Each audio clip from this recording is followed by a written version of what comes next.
দুগ্গা দুগ্গা বলে চড়লাম সরাইঘাটে। চাঙের উপরে উঠে বসলাম, মনের মধ্যে ভীষণই আনন্দ। রাতটুকু পোহালেই ঠাকুরমায়ের দর্শন পাব, এই আনন্দে মনটা ভরে উঠছিল। অবশেষে নামলাম হাওড়া স্টেশনে। দুটো ট্রেন, আমাদের গোঘাটের যাবার দুটো ট্রেনই আমরা মিস করেছি। অবশেষে তারকেশ্বরের ট্রেন ধরে উঠলাম, তারকেশ্বর লোকাল ধরে উঠলাম।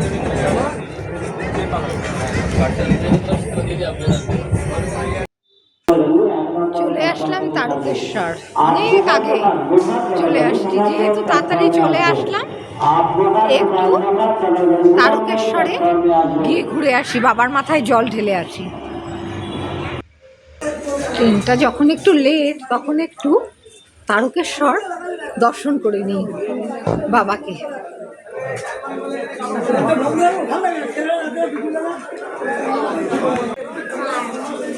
গোঘাটে যাবার ট্রেনটা যেহেতু একটুখানি দেরিতে আছে, তাই চলে গিয়েছিলাম আমরা তারকেশ্বরে যাওয়ার দর্শন।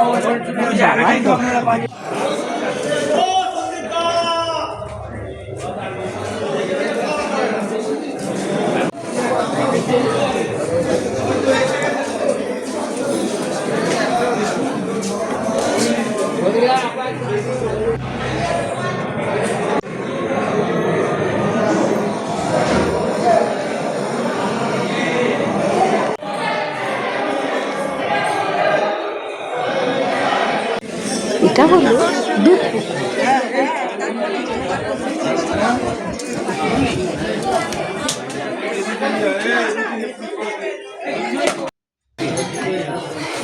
এর আগের বার দুধপুকুরে এসে স্নান করেছিলাম, এইবার একটু জল ছিটিয়ে চলে গেলাম। এত সুন্দর দর্শন করলাম ঠাকুরের, কোনোবার এরকম সুন্দরভাবে দর্শন করিনি ঠাকুরের টুকিটাকি একটু সামগ্রিক নিয়ে নিলাম। নন্দী আমার ছিল না।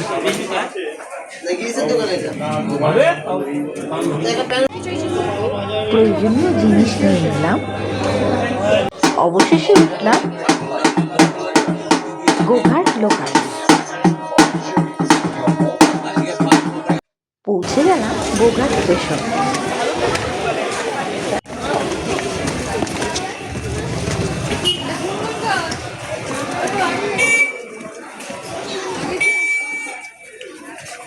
গোঘাট স্টেশনে নেমে এখানে এরকম সারি সারি দিয়ে প্রচুর টোটো দেখতে পাবো। শেয়ারে গেলে ভাড়া 50 টাকা, আর যদি রিজার্ভ করে যাও 150 থেকে 200 টাকা। মনের মধ্যে আনন্দ নিয়ে চলতে থাকলাম পথ। গ্রাম্য পরিবেশ ভীষণই মনোরম। ক্ষেত খামার, সবুজের সমারোহ, মাঠ ঘাট সবই আছে।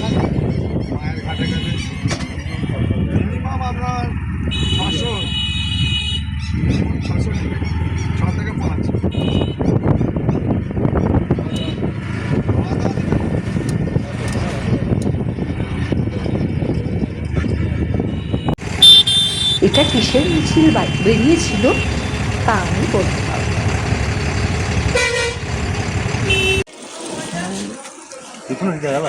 পৌঁছে গেলাম আমাদের গন্তব্যস্থানে।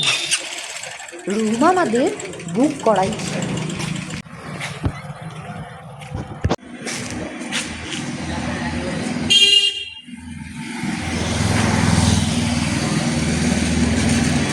শ্রী রামকৃষ্ণ সারদা মঠ মিশন, জয়রামবাটিতে। এটি সদানন্দ মহারাজের আশ্রম নামেও পরিচিত। থাকা খাওয়ার সুবন্দোবস্ত আছে। দুপুরে রেস্ট নিয়ে আমরা বেরিয়ে গেলাম কামারপুকুরের উদ্দেশ্যে। সন্ধ্যা আরতি দেখব বলে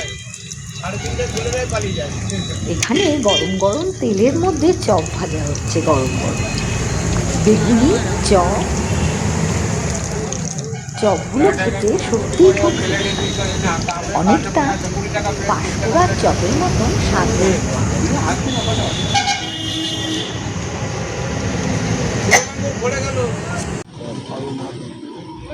একটু চা চপ খেয়ে নিয়ে গেলাম ঘাটে।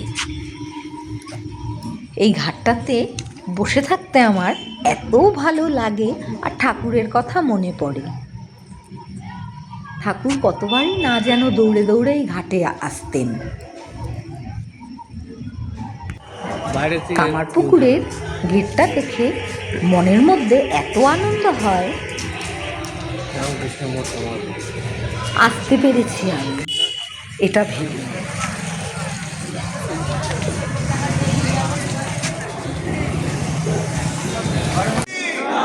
দেখতে পাচ্ছ?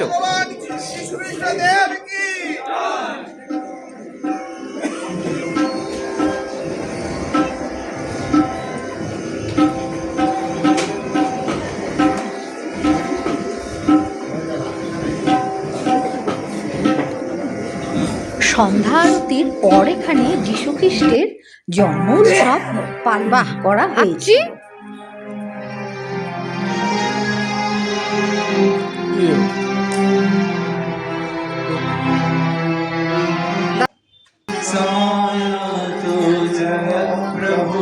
পেছনে ওই ঠাকুরের লাগানো আম গাছটি।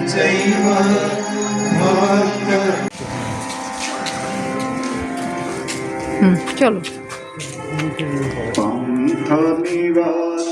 আহা, কি মনোরম পরিবেশ।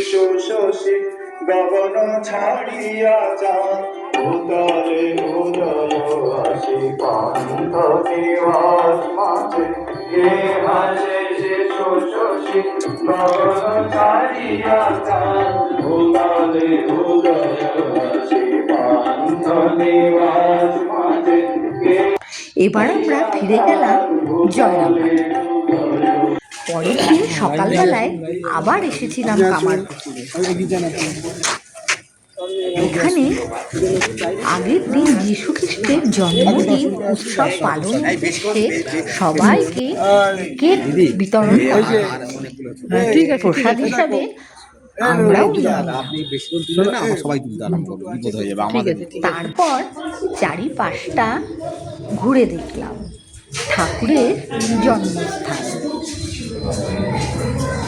ঠাকুরের লীলাখেলা। নিজে হাতে যিনি চোখ আঁকছিলেন বা রং করছিলেন, একটা চোখ আঁকার পরেই উনি অসুস্থ হয়ে পড়েছিলেন, তাই মূর্তি অসম্পূর্ণ রয়ে গেছিল। তাই ঠাকুর নিজের হাতে দুর্গা মায়ের চোখ এঁকে দিয়েছিলেন। এখানে প্রতি বছরই দুর্গা প্রতিমা উঠে আবার বিসর্জন হয়ে যায়, ওই কাঠামো রেখে দেওয়া হয়, ওটাতেই আবার পুনরায় প্রতিমা করা হয়। এটা হচ্ছে পাঠশালা। এই পাঠশালাতে উনি 5 বছর বয়সে পড়তে আসতেন, আর ওই বিষ্ণু মন্দিরে লুকিয়ে থাকতেন। তখন উনি বলতেন আমি যোগে আছি, বিয়োগে নেই। যোগ করতে দিলে উনি যোগ করতেন, আর বিয়োগ করতে দিলেই বলতেন দুঃসাল আমি তোর পাঠশালায় পড়বো না, আমি চললাম। ওই পুঁথি নিয়ে চলে যাচ্ছে, সেই ছবিটা এখানে দেওয়া আছে। এই পাঠশালাটাও ধরতে পারেন 2-250 বছরটা। 125 বছর ধরে টিন লাগানো হয়েছে এবং প্রত্যেক খুঁটির গোড়াকে চেঞ্জ করা হয়েছে। এই মাঝে যে 56টা খুঁটি আছে, এই 56টা খুঁটিতেই আপনি ভাবতে পারেন ঠাকুরের ছোঁয়া আছে। আর ওই ভিতরে যে রাসের ছবিগুলো দেখছিলেন, ওগুলো হচ্ছে রাসমঞ্চ, হ্যাঁ ওগুলো সব রাসের ছবি। আর তারই পাশে আছে পার্বতী শিবের মন্দির। আপনারা জানেন যে লাহাবাবুদের কাছ থেকে গয়না ধার করে মা সারদার বিয়ে হয়েছিল, ওই গয়নাগুলো ছিল জমিদার ধর্মদাস লাহার মেয়ে প্রসন্নময়ী। ওই প্রসন্নময়ী গয়না নিয়ে জয়রামবাটিকে সাজিয়ে কামারপুকুরে আনা হয়েছিল। ওই প্রসন্নময়ী ওই পার্বতী ঠাকুরের মন্দির প্রতিষ্ঠা করেছিলেন। আপনারা চাইলে জুতোগুলি দেখতে পাবেন, ঠাকুরের পাঠশালা দেখতে পাবেন।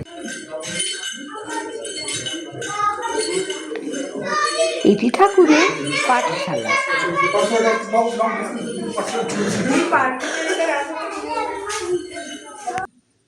এখানে এরকম 56টা খুঁটি আছে। এই প্রত্যেক 56টা খুঁটির মধ্যে ঠাকুরের হাতের ছোঁয়া আছে।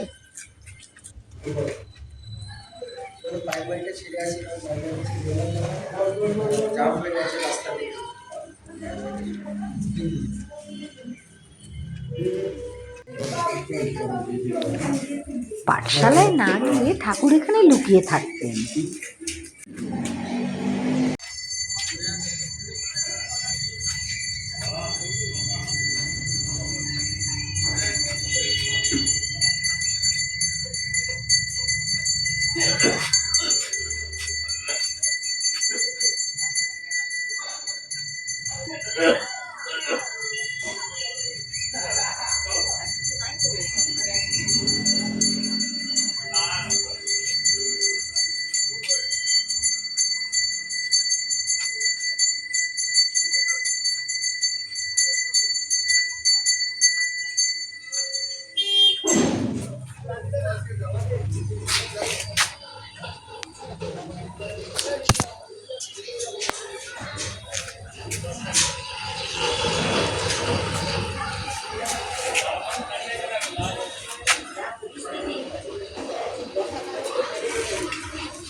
এই সেই লাহাবাবু।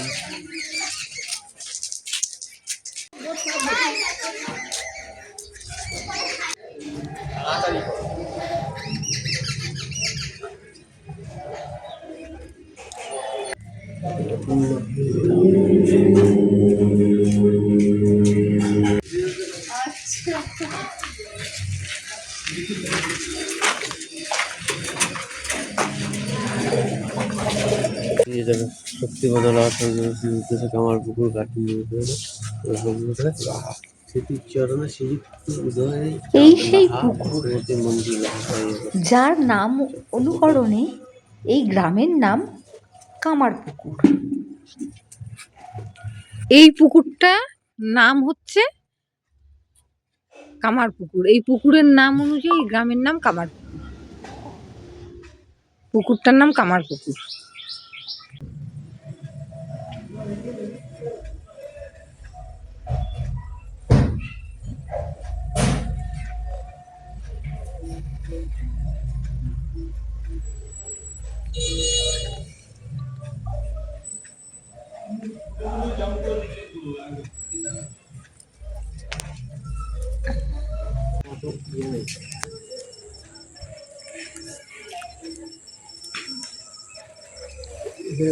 এখানে এখনো অনেকই আছে।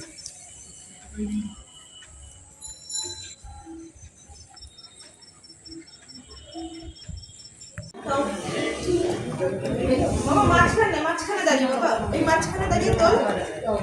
আমি এখান থেকে ওই পার না যেতে হবে না।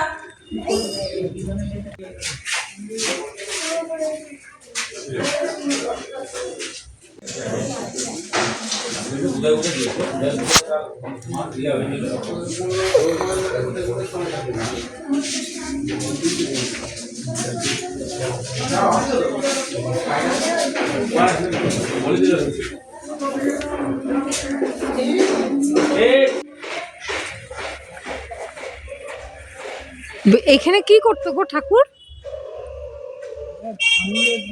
হ্যাঁ, পাইনদের পুকুর।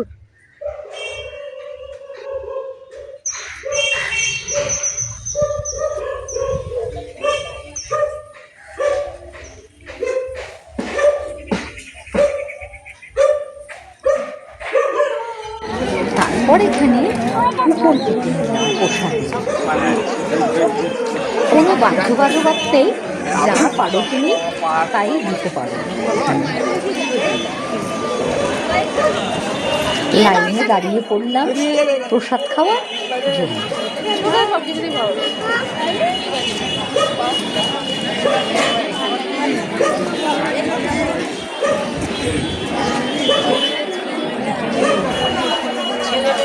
আমি ওখানে ওই নীল জামাটার পাশে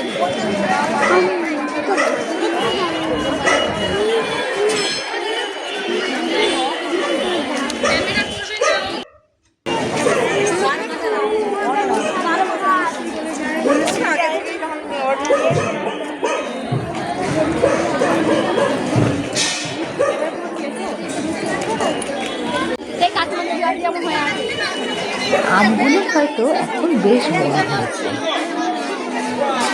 আমরা যখন গিয়েছিলাম তখন কেবল সদ্য মুকুল এসেছিল। ফোন করে যে আমরা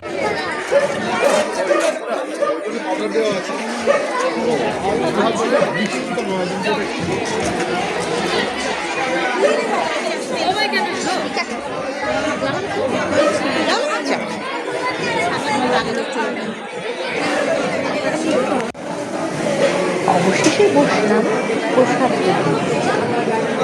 প্রসাদ তো ছিল অমৃত। ঠাকুরের প্রসাদ বলে কথা, খুব যত্ন সহকারে পাতা, জল দিয়ে, এবং সেদিনের প্রসাদে ছিল খিচুড়ি,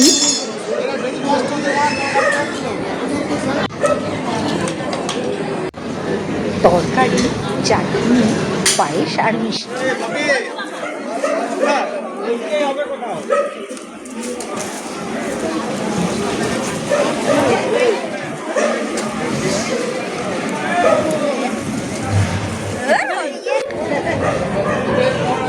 এই মায়েদের প্রত্যহ রোজ প্রসাদ এখানে খাওয়ানো, বিতরণ করা হয় বিনামূল্যে।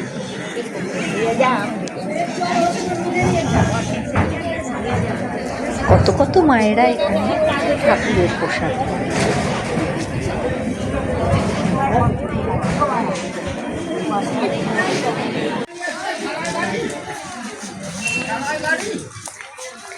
তারপরে গিয়েছিলাম মায়ের বাড়িতে।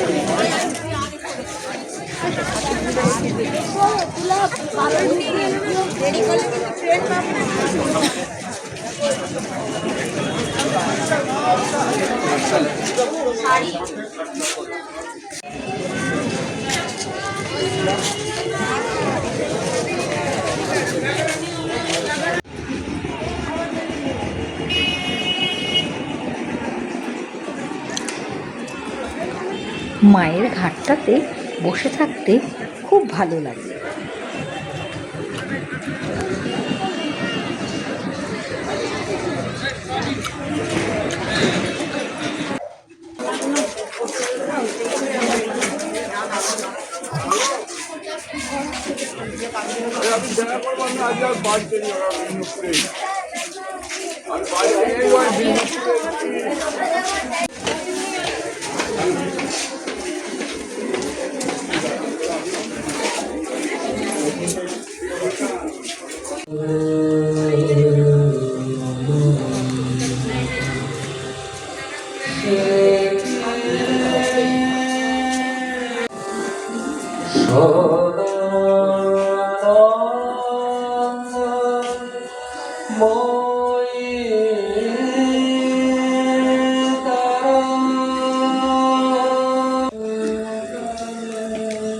কি চমৎকার ফুল ফুটেছে এখানে। সন্ধ্যা আরতি দেখে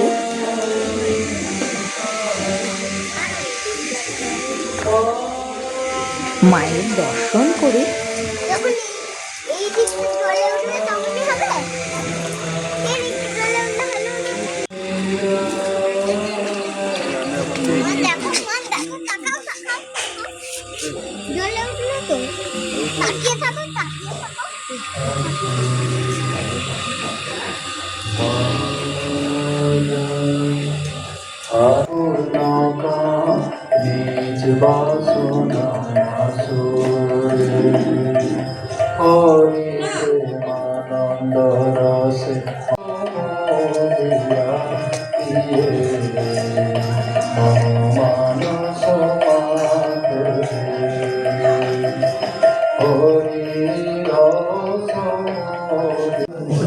মাকে একটু কাছ থেকে দর্শন করে নিলাম আমিও।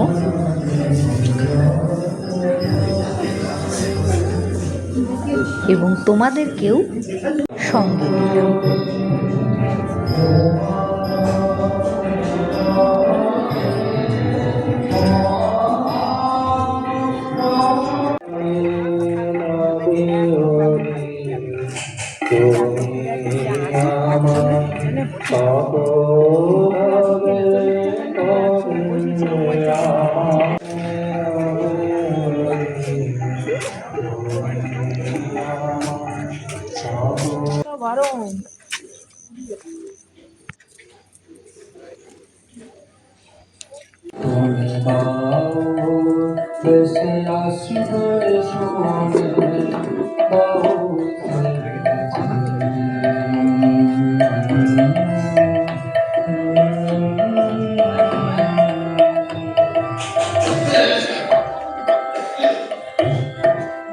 তোমার সাথে হব বলে গো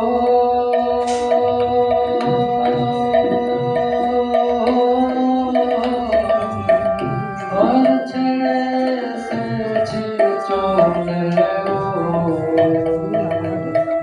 তোমার সাথে এই ছিল জয়রামবাটি আর কামারপুকুরের একটি দিন।